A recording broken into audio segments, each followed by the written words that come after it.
नमस्कार, आप देख रहे हैं देश दिन भर। मैं हूं आपके साथ ऋतु तिवारी। पोखरियाल दिल्ली दौरे पर उत्तराखंड के सीएम पुष्कर सिंह धामी हैं। विकास परियोजनाओं को लेकर करेंगे चर्चा। कई केंद्रीय मंत्रियों से कर सकते हैं मुलाकात। केंद्रीय मंत्री ज्योतिरादित्य सिंधिया से भी मुलाकात संभव है। तो उत्तराखंड के सीएम पुष्कर सिंह धामी इन दिनों दिल्ली दौरे पर हैं और इस दौरान उत्तराखंड में हो रहे विकास कार्यों और परियोजनाओं को लेकर केंद्रीय मंत्रियों से मुलाकात कर सकते हैं। केंद्रीय मंत्री ज्योतिरादित्य सिंधिया से भी मुलाकात संभव है। तो लगातार एक के बाद एक दिल्ली दौरे सीएम पुष्कर सिंह धामी के, जहां उत्तराखंड को लेकर और उत्तराखंड के विकास को लेकर लगातार केंद्रीय मंत्रियों से चर्चा करते हुए पुष्कर सिंह धामी देखे जा सकते हैं। और एक बार फिर से दिल्ली दौरे पर हैं और इस दौरान माना जा रहा है कि कई महत्वपूर्ण ऐसी चर्चाएं हो सकती हैं।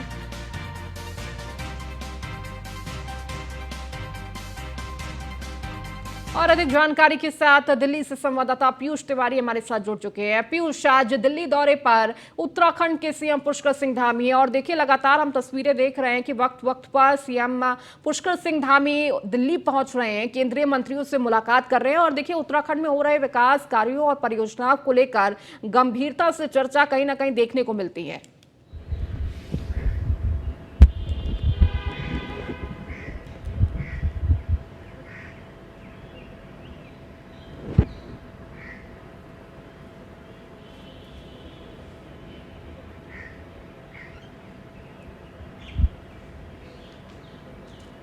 बात करें तो उत्तराखंड के मुख्यमंत्री पुष्कर सिंह धामी चूंकि दिल्ली दौरे पर पहुंचे हुए हैं और कयास लगाया जा रहा है कि इस दौरान उत्तराखंड से जुड़ी हुई जो विकास की परियोजनाएं चल रही हैं, खासतौर पे जो केंद्र सरकार की परियोजनाएं हैं जो राज्यों में चल रही हैं, राज्य में चल रही उत्तराखंड में, उसको लेकर कई केंद्रीय मंत्रियों से मुलाकात उत्तराखंड के मुख्यमंत्री पुष्कर सिंह धामी कर सकते हैं। इसके अलावा थोड़ी देर में संभवतः प्रधानमंत्री नरेंद्र मोदी से भी उनकी मुलाकात होगी, क्योंकि वो उत्तराखंड सदन से जो मुख्यमंत्री हैं पुष्कर सिंह धामी वो निकल चुके हैं। और जब प्रधानमंत्री से मुलाकात होगी तो इस दौरान जो बाबा केदारनाथ का प्रसाद है वो कहीं ना कहीं प्रधानमंत्री नरेंद्र मोदी को देते हुए नजर आएंगे। इसके साथ ही अगर हम बात करें तो ज्योतिरादित्य सिंधिया से भी मिलने का समय मांगा गया है।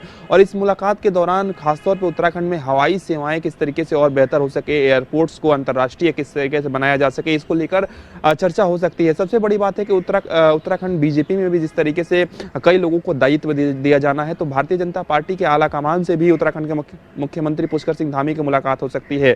क्योंकि जब भी उत्तराखंड के मुख्यमंत्री पुष्कर सिंह धामी दिल्ली दौरे पर पहुंचते हैं तो कई परियोजनाओं को लेकर संबंधित के मंत्रालय से बातचीत करते हैं, उनके मंत्रियों से बातचीत करते हैं और निश्चित रूप से कई सौगात जो है वो उत्तराखंड को मिलती है। ऐसे में दिल्ली दौरा काफी महत्वपूर्ण माना जा रहा है, क्योंकि प्रधानमंत्री से जब मुलाकात होगी तो न सिर्फ प्रसाद प्रधानमंत्री को देंगे उत्तराखंड के मुख्यमंत्री पुष्कर सिंह धामी, बल्कि चार धाम यात्रा जिस तरीके से चल रही है, क्या कुछ वहां पे तैयारियां उत्तराखंड सरकार की ओर से की गई है, इसके बारे में भी कहीं ना कहीं प्रधानमंत्री को अवगत कराते हुए नजर आएंगे। तो काफी महत्वपूर्ण जो दौरा है वो दिल्ली दौरा माना जा रहा है उत्तराखंड के मुख्यमंत्री पुष्कर सिंह धामी का। हालांकि अभी तक जो जानकारी मिल रही है वो यही मिल रही है, प्रधानमंत्री नरेंद्र मोदी के अलावा केंद्रीय मंत्री ज्योतिरादित्य सिंधिया से भी मुलाकात कर सकते हैं। लेकिन सबसे बड़ी बात है कि अन्य जो परियोजनाएं हैं, खासतौर पर सड़क को लेकर बात करें, यहाँ अन्य चीजों को लेकर बात करें, तो उसको लेकर भी तमाम जो संबंधित मंत्री हैं उनसे मुलाकात हो सकती है उत्तराखंड के मुख्यमंत्री पुष्कर सिंह धामी की।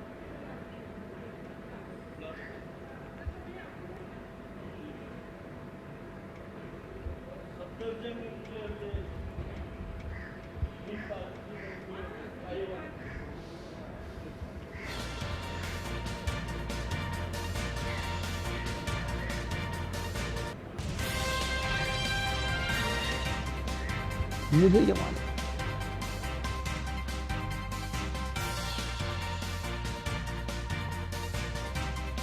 मुलाकात संभव मानी जा रही है और इसके साथ ही प्रधानमंत्री से भी मुलाकात संभव मानी जा रही है।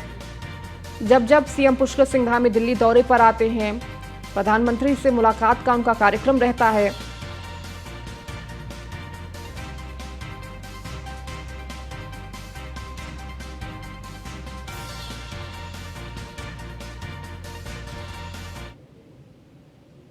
उमर अंसारी की याचिका पर सुप्रीम कोर्ट में सुनवाई। उमर ने सुप्रीम कोर्ट में अग्रिम जमानत याचिका दाखिल की है। उमर अंसारी ने इलाहाबाद हाई कोर्ट के फैसले को चुनौती दी है। हाई कोर्ट ने उमर को अग्रिम जमानत देने से इनकार किया है। लखनऊ में जमीन पर अवैध कब्जा करने का ये पूरा मामला है। तो उमर अंसारी की याचिका पर सुप्रीम कोर्ट में आज सुनवाई है। उमर ने सुप्रीम कोर्ट में अग्रिम जमानत याचिका दाखिल की। तो हाई कोर्ट के फैसले को चुनौती देते हुए सुप्रीम कोर्ट पहुंचा उमर अंसारी। पीयूष हमारे साथ लगातार जुड़े हुए हैं। पीयूष, आज कितने बजे सुप्रीम कोर्ट में इस पूरे मामले को लेकर सुनवाई रहने वाली है? इसके साथ ही सुनवाई में क्या कुछ देखने को मिल सकता है?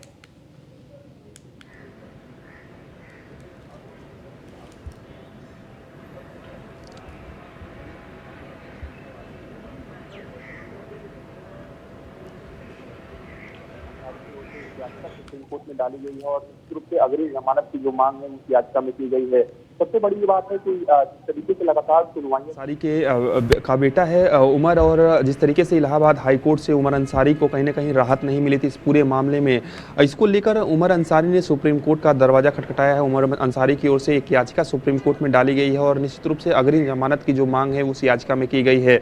सबसे बड़ी ये बात है कि जिस तरीके से लगातार सुनवाइयाँ चली हैं, इलाहाबाद हाई कोर्ट की बात करें, लखनऊ पीठ ने ये सुनवाई की थी। इसके साथ ही अगर हम बात करें तो जो राजस्व अधिकारी हैं सुरजन लाल, उन्होंने 27 अगस्त 2020 को कहीं ना कहीं जो शिकायत है वो दर्ज कराई थी और शिकायत में सीधे तौर पे कहा गया था कि उमर अंसारी ने फर्जी तरीके से लखनऊ में जो है जो जमीन जो है वो हथिया ली है। और इसके साथ ही ये भी आरोप लगाया गया कि लखनऊ प्राधिकरण की अगर हम बात करें तो उनको भी कहीं ना कहीं झांसे में रखा गया और नक्शा तक पास करा लिया गया, घर तक बना लिया गया।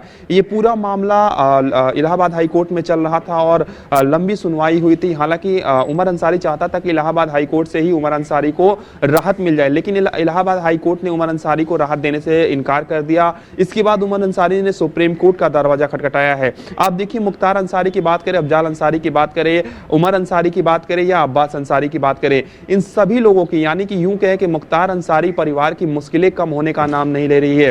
पहले पिता को सजा होती है, फिर चाचा को सजा होती है, अब उमर अंसारी भी कहीं ना कहीं सुप्रीम कोर्ट का दरवाजा खटखटा रहा है वो राहत के लिए।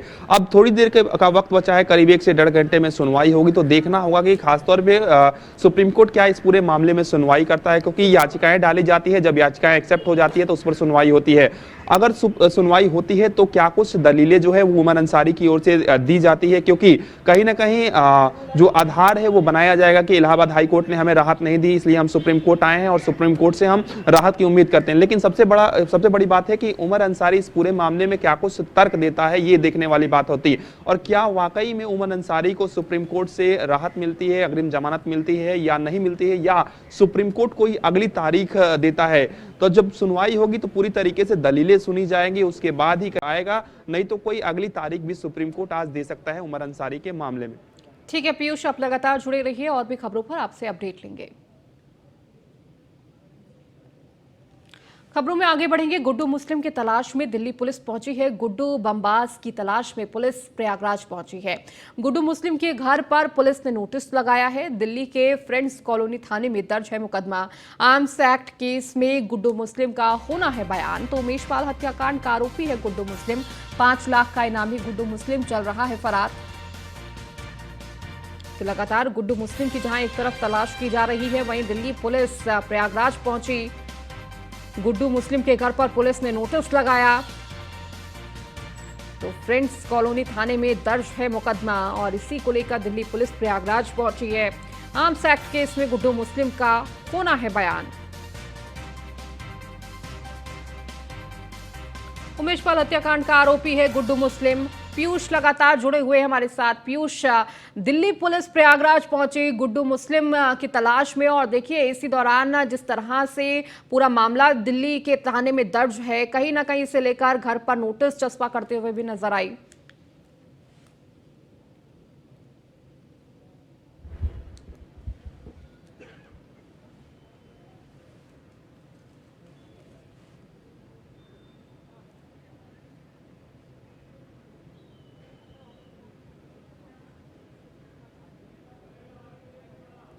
देखिए उमेश पाल हत्याकांड के बाद से ही अगर हम बात करें तो योगी सरकार काफ़ी सख्त नज़र आ रही है और जिस तरीके से उत्तर प्रदेश पुलिस काम कर रही है, उत्तर प्रदेश सरकार कर रही है, अब कहीं ना कहीं दिल्ली पुलिस भी इस पूरे मामले में एक्टिव नज़र आ रही है। चूँकि कुछ दिनों पहले एक हथियार तस्कर को दिल्ली पुलिस ने गिरफ्तार किया था, हिरासत में लिया था और उससे पूछताछ जब हुई तो निश्चित रूप से कई जो अहम खुलासे हैं खासतौर पर गुड्डू मुस्लिम को लेकर वो उस हथियार तस्कर ने किए। ये भी बताया जा रहा है कि अब तक जो जानकारी मिली है, अब तक जो पूछताछ हुई है, तो जो उमेश पाल की हत्या के लिए जो हथियार इस्तेमाल किए गए थे वो कहीं ना कहीं दिल्ली से लाए गए थे।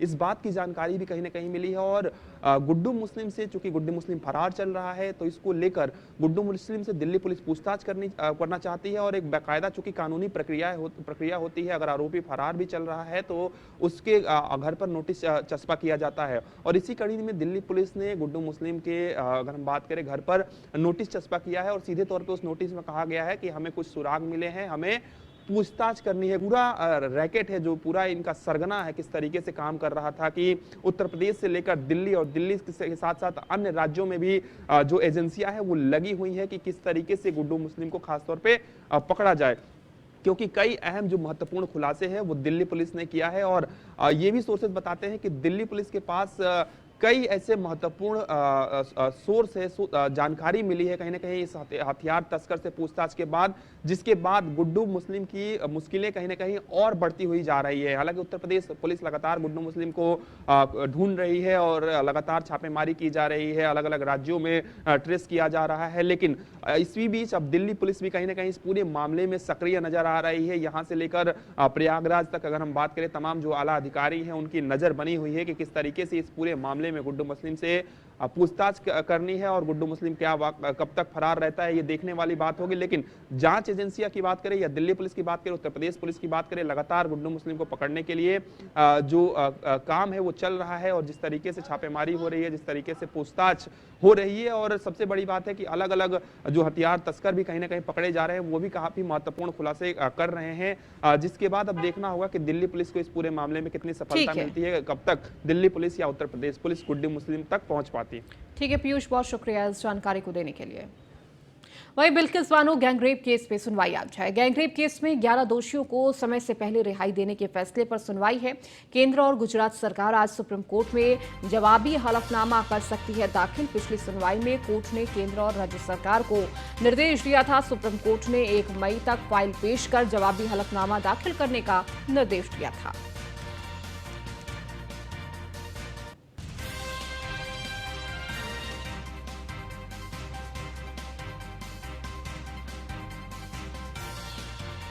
वहीं 19 किलो वाला कॉमर्शियल एलपीजी सिलेंडर सस्ता हुआ है। 19 किलो का एलपीजी सिलेंडर 171 रुपए 50 पैसे सस्ता हुआ है। कॉमर्शियल एलपीजी सिलेंडर पर घटी कीमतें आज से लागू होंगी। घरेलू एलपीजी सिलेंडर के दाम में कोई बदलाव नहीं है। 19 किलो का एलपीजी सिलेंडर 1856 रुपए 50 पैसे में मिलेगा।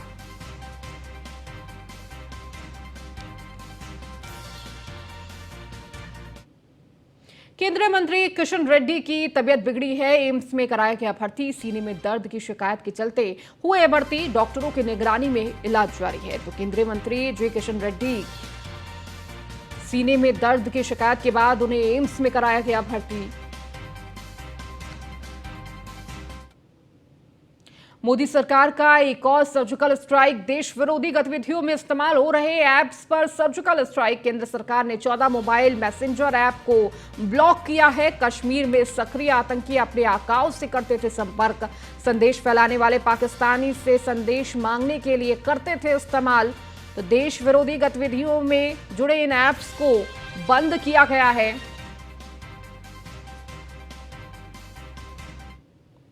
बिहार फर्स्ट, बिहारी फर्स्ट का नारा देने वाले चिराग पासवान मोतिहारी पहुंचे हैं, जहां कार्यकर्ताओं ने उनका काफी गर्मजोशी के साथ स्वागत किया। दरअसल वो बाबा चौहरमल की जयंती के मौके पर मोतिहारी पहुंचे। चिराग पासवान की पार्टी लोक जनशक्ति पार्टी रामविलास के कार्यकर्ता और अन्य संगठन के कार्यकर्ताओं के द्वारा मोतिहारी के सभागार में बाबा चौहरमल की जयंती को लेकर कार्यक्रम आयोजित किया गया।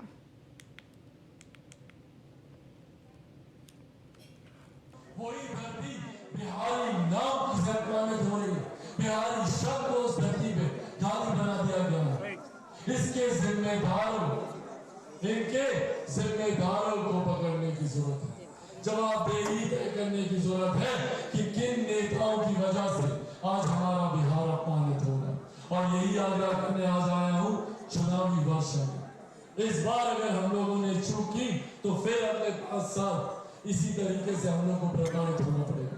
ऐसे ही जहरीली शराब से डिप्टी सीएम ब्रजेश पाठक ने न्यूज वन इंडिया की खास बातचीत। इस दौरान उन्होंने क्या कुछ कहा है, आपको सुनाते हैं। चलिए खबरों में आगे बढ़ेंगे। सॉफ्टवेयर घोटाला से जुड़ा मामला सामने आया। मामले में आईएएस अफसर अपर्णा यू को अग्रिम जमानत प्रतिनियुक्ति के दौरान आंध्र प्रदेश में सॉफ्टवेयर खरीद मामलों में चल रही जांच। तो आंध्र प्रदेश हाईकोर्ट ने अपर्णा यू को दी जमानत। पूछताछ के लिए अपर्णा यू को करना होगा सहयोग। वर्तमान में आईएएस अपर्णा यू यूपी में एनएचएम निदेशक। तो आईएएस अपर्णा के पति जीवीएस भास्कर को आंध्र प्रदेश तो सीबीएसईडी ने किया था अरेस्ट।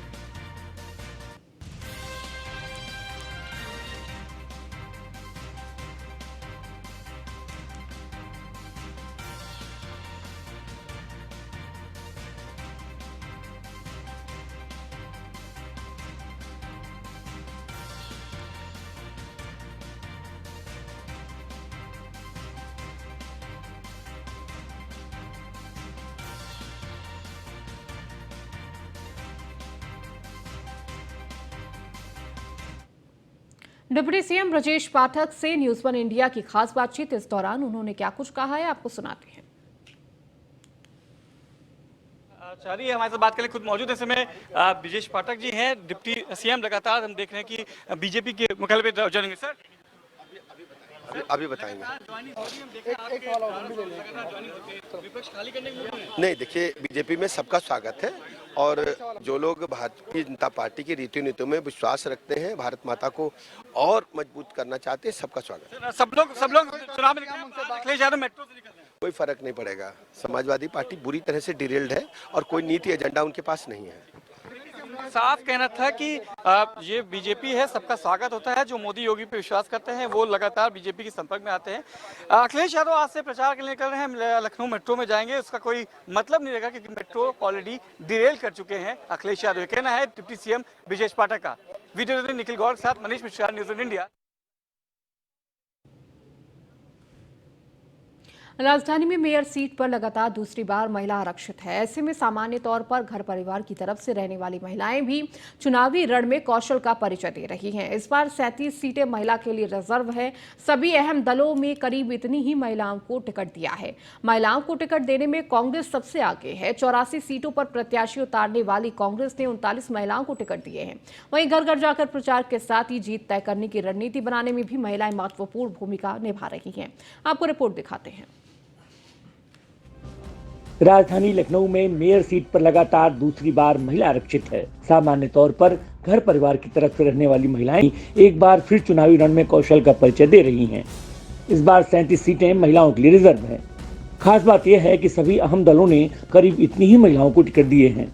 महिलाओं को टिकट देने में कांग्रेस सबसे आगे है। 84 सीटों पर प्रत्याशी उतारने वाली कांग्रेस ने 39 टिकट सिर्फ महिलाओं को दिए हैं। वहीं आम आदमी पार्टी ने भले ही 110 वार्डों वाले नगर निगम में 71 प्रत्याशी उतारे हैं, लेकिन इनमें भी 28 महिलाएं हैं। मेयर के साथ ही पार्षद पद तक के लिए बड़ी संख्या में महिला प्रत्याशी होने से सभी दलों के महिला संगठन भी सक्रिय हो गए हैं। इनसे जुड़ी महिलाएं परिवार की जिम्मेदारी के लिए ही दलों से मिली जिम्मेदारी भी बखूबी संभाल रही हैं। घर घर जाकर प्रचार के साथ ही जीत तय करने की रणनीति बनाने में भी महिलाएं महत्वपूर्ण भूमिका निभा रही हैं। भारतीय जनता पार्टी बीते 2017 के निकाय चुनाव को देखते हुए इस बार फिर से 38 महिला उम्मीदवारों को मैदान में उतारा है। यानी कि साफ है कि पिछले बार की अगर बात करते हैं तो वहां भी 38 महिला उम्मीदवार मैदान में उतरे थे। इस बार फिर से 38 उम्मीदवार ही मैदान में उतारे गए। यानी कि साफ है कि संयुक्ता भाटिया के कार्यकाल को पूरी तरीके से गिराने को लेकर के लगभग 38 से 35 महिला बूथ को प्रचार प्रसार में लगाया गया है। ऐसे में यह भी बताया जा रहा है पिंक बूथ, महिला सुरक्षा, कई ऐसे अहम दावे को लेकर के इस बार मैदान में उतरेंगी। इसके साथ ही साथ में इस बार की जो महिला प्रत्याशी हैं सुषमा खंडवाल, उनके ऊपर भी बड़ी जिम्मेदारी होने वाली है। बीजेपी ने इस बार बीते चुनाव के मुकाबले महिला प्रत्याशियों को मैदान में ज्यादा उतारा है। 2017 में 38 महिलाएं मैदान में थीं। वहीं पार्टी प्रत्याशी की जीत तय करने को लेकर मोर्चा के पदाधिकारियों से लेकर कार्यकर्ता तक सरकार के कामों को गिना रहे हैं। संयुक्ता भाटिया के कार्यकाल में हुए कामों को याद दिलाया जा रहा है। मंगल दिवस से लेकर महिला सदन तक की उपलब्धियों के आधार पर पार्टी प्रत्याशी को जीतने की अपील कर रही हैं। इसके साथ ही महिला बाजार बनाने, पिंक बूथ और टॉयलेट के निर्माण की सुरक्षा और सुविधा बढ़ाने के वादे भी किए जा रहे हैं। सभी वार्डों में 30 से 40 महिलाएं समूह प्रचार की कमान संभाले हैं। समाजवादी पार्टी ने भी नगर निगम के चुनाव को लेकर के सक्रिय भूमिका निभाने वाली है। ऐसे में समाजवादी पार्टी की तरफ से महिला विंग को सक्रिय किया गया है और इस बार के 2017 के परिणाम की अगर बात करें तो उससे 2017 के परिणाम के बाद भी इस बार महिला विंग को सबसे ज्यादा एक्टिव किया गया, यानी कि महिला के मुद्दों को लेकर के इस बार समाजवादी पार्टी मैदान में उतर रही है। ऐसे में हर वार्ड को लेकर के लगातार जिस तरीके से अभियान समाजवादी पार्टी चला रही है, उसी कड़ी को लेकर के फिर से इस 2023 के निकाय चुनाव में भी सक्रिय दिख रही है। ऐसे में चाहे 10-90 का मामला हो या फिर महिला सुरक्षा के मामले हो, इन सारे मामलों को लेकर के समाजवादी पार्टी मैदान में उतरना चाहती है। वहीं समाजवादी पार्टी ने पिछले चुनाव के मुकाबले ज्यादा महिलाओं को टिकट दिए हैं। पार्टी ने चुनाव प्रचार में भी महिला सभा को मोर्चा पर उतारा है। हालांकि अभी पूरी कार्यकारिणी का गठन नहीं हुआ है, लेकिन हाल ही में राष्ट्रीय अध्यक्ष का चुनाव हो चुका है। ऐसे में सभी वार्डों में 3 से 4 महिलाओं का समूह प्रचार में जुटा है। घर घर जाकर वोट मांगने के साथ ही बीजेपी सरकार की खामियों को गिनाया जा रहा है। महिला सुरक्षा का बड़ा मुद्दा बनाते हुए अखिलेश सरकार ने 1090 जैसी योजना के आधार पर समर्थन मांग रहे हैं। इसके साथ ही महंगाई को भी मुद्दा बनाया जा रहा है। 2017 के निकाय चुनाव के बाद बसपा इस बार फिर से महंगाई के मुद्दे पर चुनाव लड़ना चाहती है। बसपा साफ तौर पे महंगाई के मुद्दे को लेकर के जन जा करके घर घर जा करके प्रचार प्रसार। तो बसपा में महिला विंग नहीं है, लेकिन इसके बावजूद भी महिलाओं को अधिक टिकट दिया गया है। लेकिन साफ तौर पे जिस तरीके से महिला मुद्दा हो या पुरानी योजनाएं हो जो बसपा सरकार में चलती आई हैं, उन योजनाओं पर इस बार जो है बसपा चुनाव लड़ने का वादा कर रही है। यानी आने वाले चुनाव को लेकर के भी बसपा की रणनीति साफ होती नजर आ रही हैं। वहीं अगर बसपा की बात करें तो पार्टी में कोई भी महिला विंग नहीं है, लेकिन टिकट महिलाओं को खुद दिए गए हैं। हर वार्ड में प्रत्याशियों ने प्रचार के लिए महिलाओं के समूह बनाए हैं। मायावती के शासनकाल में हुए विकास कार्यों के अलावा कानून व्यवस्था बनाए रखने में पार्टी की मजबूती बताते हुए वोट मांगे जा रहे हैं। डोर टू डोर जनसंपर्क के दौरान महंगाई समेत अन्य मुद्दे उठाए जा रहे हैं। बसपा की सरकार में महिलाओं की लागू योजनाओं को गिनाया जा रहा है। चुनाव जीतने के बाद मलिन बस्तियों में महिलाओं के लिए अलग टॉयलेट बनाने वाली सुरक्षा के लिए सीसीटीवी कैमरे लगाने और विकास कार्यों को रफ्तार देने का वादा किया जा रहा है। इसके साथ ही दलित बस्तियों के विकास की बात भी की जा रही है। इस बार के निकाय चुनाव में आम आदमी पार्टी भी। चलिए अब आपको सीधी तस्वीर सीएम योगी आदित्यनाथ की दिखाते हैं। इस वक्त मुरादाबाद से आपको सीधी तस्वीर दिखा रहे हैं, जहां पर सीएम योगी का ये चुनावी दौरा और इस वक्त चुनावी जनसभा को संबोधित करते हुए तो मुरादाबाद में सीएम योगी आदित्यनाथ की जनसभा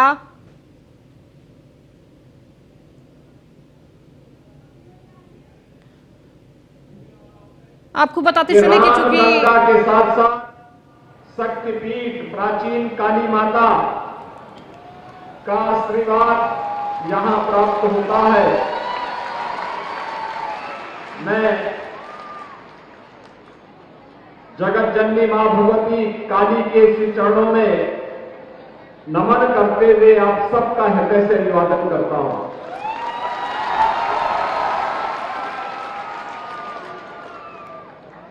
भाइयों बहनों, आज मुरादाबाद बदल चुका है। एक साथ कई उपाधियां मुरादाबाद के साथ जुड़ चुकी है। पहले पीतम नगरी थी, लेकिन वह बंदी की कगार पर था। अपने पुरातन वैभव को पुनर्स्थापित करते हुए आज पीतम नगरी फिर से अपने पुरातन वैभव को प्राप्त कर चुका है। पीतम नगरी आज देश के एक्सपोर्ट का एक हब बन चुका है। और भाइयों बहनों, यही नहीं, आप पीतम नगरी स्मार्ट सिटी भी बन गई है। स्मार्ट सिटी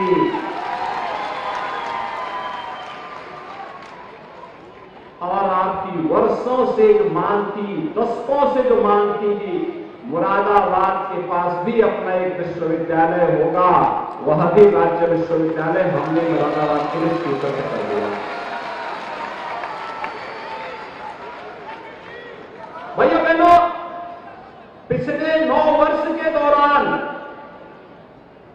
आपने बदलते हुए भारत को देखा होगा। भारत के बारे में दुनिया की बदलती हुई धारणा को देखा है। दुनिया के अंदर जहां कहीं संकट आता है, लोग टकटकी निगाहों से, आशा भरी निगाहों से भारत की ओर और प्रधानमंत्री मोदी जी की ओर देखते हैं। दुनिया के हर संकट के एक समय लोगों की एक ही आशा होती है और वह होता है संकट मोचक के रूप में भारत की प्रधानमंत्री श्री नरेंद्र मोदी जी का सानिध्य प्राप्त हो, उनका मार्गदर्शन प्राप्त हो। जब भारत के प्रधानमंत्री जी के बारे में धारणा है तो स्वाभाविक रूप से भारत के 140 करोड़ लोगों को इसका लाभ मिलता है। भारत में 140 करोड़ लोगों को इसका लाभ मिलता है। कारण है भारत ने पिछले 9 वर्ष के दौरान अपने बारे में धारणा बदली है, अपनी सुरक्षा को सुदृढ़ किया है, आंतरिक और बाह्य सुरक्षा को सुदृढ़ करते हुए इंफ्रास्ट्रक्चर डेवलपमेंट के कार्य, बड़े बड़े कार्य हुए हैं। कहीं रेलवे, कहीं हाईवे, कहीं एम्स, कहीं मेडिकल कॉलेज, कहीं IIT, कहीं IIM, कहीं मेट्रो, कहीं रैपिड रेल और कहीं पर अन्य बुनियादी सुविधाओं की आवश्यकता, जिस रूप में लोगों की आवश्यकता है उसके लोग उस प्रकार की सुविधाएं दे करके भारत की स्पीड को, भारत के विकास की गति को जहां आगे बढ़ाया है, वहीं साथ ही साथ आजादी के बाद 55-60 वर्षों तक देश के अंदर शासन करने वाले लोगों ने जो कार्य नहीं किया, गरीब कल्याण का, विकास का, वह मात्र 9 वर्ष में प्रधानमंत्री मोदी जी ने पूरा करके दिखा दिया।